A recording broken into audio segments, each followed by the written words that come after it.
Welcome to Erutech software of tech BPO pro. আজকে এই ভিডিওতে আমরা দেখব যে আমরা আমাদের সফটওয়্যারের মাধ্যমে এমপ্লয়ীদের স্যালারি কিভাবে মেনটেন করতে পারি।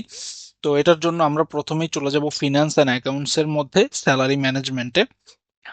স্যালারি ম্যানেজমেন্টে যাওয়ার পরে প্রথমেই আমরা দেখতে পাবো এখানে স্যালারি পার্টিকুলার্স দেওয়া আছে। তো আমরা এখান থেকে পার্টিকুলার ক্রিয়েট করব। যেমন এখানে আপনারা দেখতে পাচ্ছেন যে এখানে বোনাস নামে একটি এবং গ্রস স্যালারি নামে একটি আহ, এরকম দুটি পার্টিকুলার দেয়া আছে। এখান থেকে আমরা চাইলে কোনো পার্টিকুলার ক্রিয়েট করতে পারি এবং ডিলিট করতে পারি। সো এখানে ক্রিয়েট করার জন্য জাস্ট শুধু হচ্ছে এখান থেকে নাম দিলেই হবে।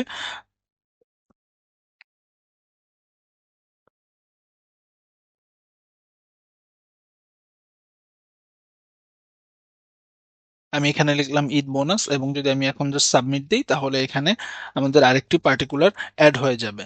আমি জাস্ট এখান থেকে যদি কোনোটা ডিলিট করতে চাই তাহলে এই ডিলিট বাটনে ক্লিক করে এবং ওকে দিলে তাহলে ওটি ডিলিট হয়ে যাবে। তো এইভাবে আমরা হচ্ছে পার্টিকুলার অ্যাড করতে পারি। পার্টিকুলার অ্যাড করা হয়ে গেলে তারপরে আমরা চলে যাব হচ্ছে স্যালারি কনফিগারেশন। এখানে স্যালারি কনফিগারেশনে এসে আমরা হচ্ছে এখানে দেখতে পাচ্ছি দুইটা বাটন আছে, একটা হচ্ছে সেট স্যালারি, একটা হচ্ছে পে স্যালারি।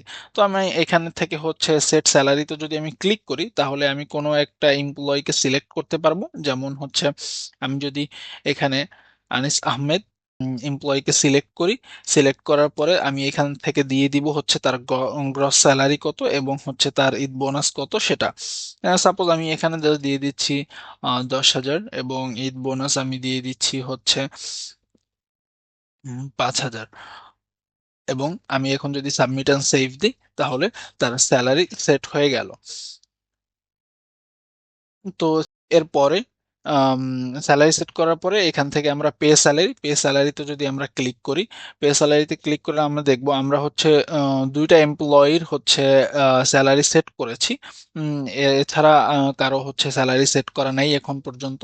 তো যাদের এখানে আমরা এইভাবে করে সবার স্যালারি সেট করে নিব প্রথমে, সেট করার পরে তারপরে হচ্ছে আমরা যখন পে করব। তো এখান থেকে আমি জাস্ট একটা সিলেক্ট করি। তো এখান থেকে আমি জাস্ট হচ্ছে একজনকে সিলেক্ট করেছি, তার স্যালারিটা আমি পে করব। তো এখান থেকে আমি জাস্ট সিলেক্ট করে নিলাম ক্যাশ এট হ্যান্ড। হ্যান্ড সিলেক্ট করার পরে তারপর আমি যদি এখন সাবমিট দেই, সাবমিট দিলে স্যালারি পেমেন্ট কমপ্লিটেড সাকসেসফুলি হয়ে গেছে। এখন এটা যদি আমি হচ্ছে রিপোর্ট দেখতে চাই সেক্ষেত্রে হচ্ছে আমি চলে যাব